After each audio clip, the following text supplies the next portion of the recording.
लेकिन ऐसी स्थिति बनी कि इनका जन्म हो रहा था और उसी वक्त उनके पिता की मृत्यु आ गई। जन्म लिए, पिता चले गए। माता गोद में उठाई और उसके बाद एक ब्राह्मणों के ग्राम में चली गई। एक ब्राह्मणों के ग्राम में, और वो जाकर कही कि प्रभु, अभी अभी हमारे पति का देहांत हुआ है और ये मेरा बालक भी जन्म लिया, जन्म लेते ही अनाथ हो गया है, हम कहां जाएं? बोले पुत्री तुम यहीं पे रहा कर और जो यज्ञ वगैरह पूजन होता है उसमें सेवा कर दिया कर। कहते हैं नारद जी कि मैं भी धीरे धीरे वहां बड़ा होने लगा और एक बार चातुर मास का प्रसंग आया। चातुर्मास ये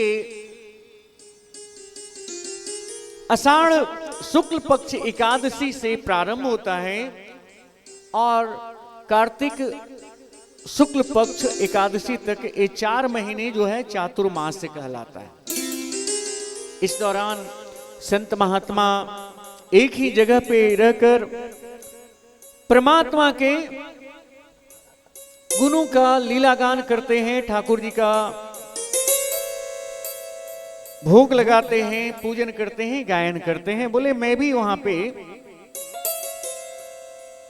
उन लोगों को देखा और देख करके मेरी भी हृदय जो है, मन जो है उस ओर चला गया। राधे, मेरा मन उस ओर चला गया। फिर जब चातुर्मास का विश्राम हुआ, इतने दिनों तो मजे में रहे, भगवान का भजन किए, महाराज जी का सेवा किए, और जब वो जाने लगे तो बालक को व्याकुलता बढ़ गई। बोले गुरुदेव मैं आपके बगैर कैसे रह सकूंगा? तो बालक की इस याचना को देखकर गुरुदेव का मन पसीज गया और कहे कि चल तू भी मेरे साथ। अब चलने के लिए तो कहां गया? माता जी विक्षेप डाल दी। बोले आप इसे ले जाओगे तो मैं किसके सहारे, मैं किसके सहारे रहेगी? तो लगा बड़े महाराज जी को कि शायद परमात्मा की यही मर्जी है। तो उसे कहे बेटा एक मंत्र ले ले तू, माता के प्रति तुम्हारी जिम्मेवारी है, और जब जिम्मेवारी पूरी हो जाए तब तुम चले आना, और जब तक इस मंत्र का तुम आश्रय ले लो, जब तक इस मंत्र का आश्रय ले लो। बड़ा कष्ट हुआ, गुरुदेव की आज्ञा है, माना कैसे नहीं जाए। और रही बात आज के थोड़े ही शिष्य है लोग, ये पूर्व कल्प की बात हो रही है। आज के शिष्य तो ये भी चाहत रहते हैं गुरुजी मेरे पैर दुख रहे हैं, गुरुजी इतने दूर से चल के आए हैं, थोड़ा पानी पिला दो। आज के शिष्य ऐसे चाहत रखते हैं, लेकिन उस समय के जो शिष्य थे दिव्य थे, वो बोले गुरुदेव की आज्ञा है। तो जो गुरुदेव चले गए, गुरुदेव जो मंत्र लिए उसके आश्रय लेकर के दिन भर वो तन्मयता के साथ उसी में लगा रहता। और माता को लगा कि कहीं साधु नहीं हो जाए, ऐसे ही पड़ा रहेगा, भक्ति करता रहेगा, मंत्र जाप करता रहेगा तो ये साधु हो जाएगा। तो वो बार बार जैसे ही ये मंत्र जाप के लिए या भजन करने के लिए बैठे, माता विक्षेप डालने लगे। और जब विक्षेप डालने लगे तो एक दिन मन में भाव आया कि ठाकुर जी ये माता जी बड़ा डिस्टर्ब करती है हमें, माता जी बहुत ही व्यवधान डालती है, इनका कुछ कर दो। और जो ठाकुर के कार्यों में विक्षेप डालता है उसको ठाकुर जी पसंद नहीं करते हैं। एक सर्प ने उसकी माता को काटे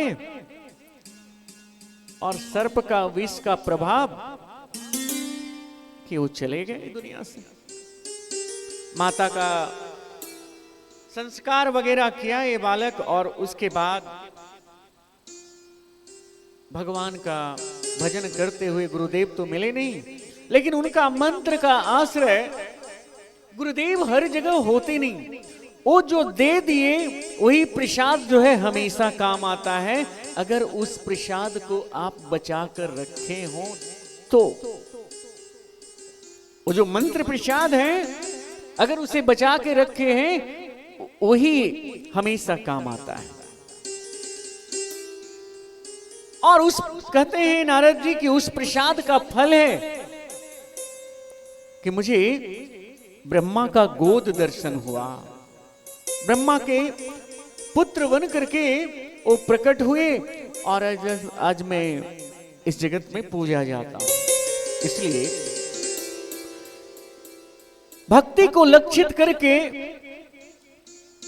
तुम एक काव्य लिखो और उसके बाद तुम्हारा जो दिक्कत है, जो मन में असंतोष है, वो जरूर दूर हो जाएगा। और उन्होंने चतुश्लोकी भागवत का उपदेश दिए, 4 श्लोक भागवत का दिए हैं। अब उस 4 श्लोक की व्याख्या करते करते व्यास जी सरस्वती नदी के तट पर बैठे और उस 4 श्लोकों की व्याख्या करते करते 18,000 श्लोक बना लिए। और ये जो 18,000 श्लोक है श्रीमद् भागवत महापुराण में 12 स्कंद और 326 अध्याय में वर्णन पाया गया है। अब इन्हीं को लगा कि मैं ये जो शास्त्र की रचना की और इसके रचना से मेरे मन को बड़ी प्रसन्नता हुई, तो ये जगत भी तो प्रसन्नता की चाह में, खुशी की चाह में भटक रहा है, तो क्यों ना ये जगत को के बीच में प्रचारित किया जाए। लेकिन करें कैसे, करें कैसे, किसको दें कि ये प्रचार करे। दिमाग में आया कि भृगु बाबा को दे देते हैं। अब भृगु जी के बारे में आते ही दिमाग में आया कि ये बाबा बड़ा क्रोधी जैसा है,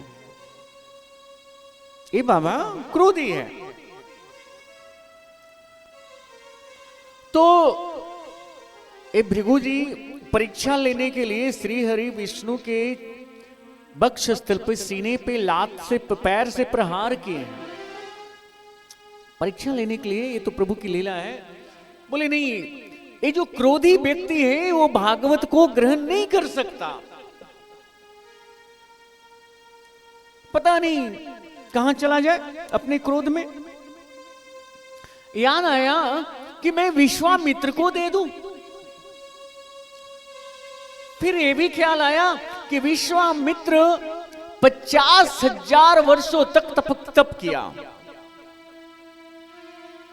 और मेनका आई और पीछे पीछे दौड़ गया। तो ये मैं किसको दूं? न ये कामी के लिए है, न क्रोधी के लिए है, न लालची के लिए है, अभी भक्त के लिए है। अब कौन सा भक्त को? तो मन के एक कोने से आवाज आई कि तुम अपने पुत्र को दे दो, तुम अपने पुत्र को दो। वो पुत्र है इसलिए नहीं, वो पात्र है इसलिए, क्योंकि वो तो जन्म लेते ही वन को भाग गए।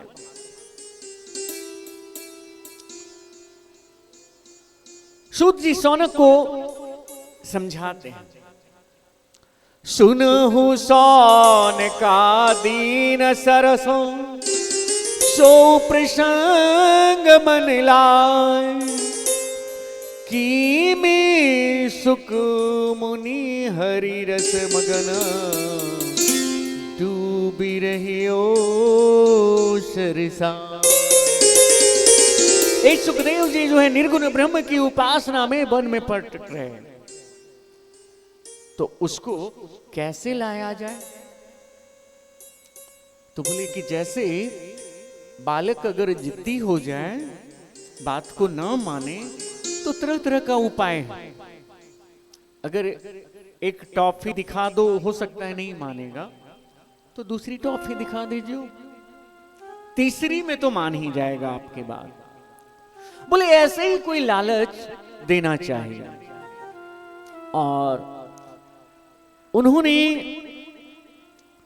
अपने शिष्यों को भागवत का एक एक मंत्र देते गए और बोले कि जहां पे वो तपस्यारत है, तुम जाकर वहीं पे इसका गुणगान करो, यहीं पे उसका गुणगान करो। ओ ब्रह्मलीन अति शांत समाहित, सब संकल्प विकल,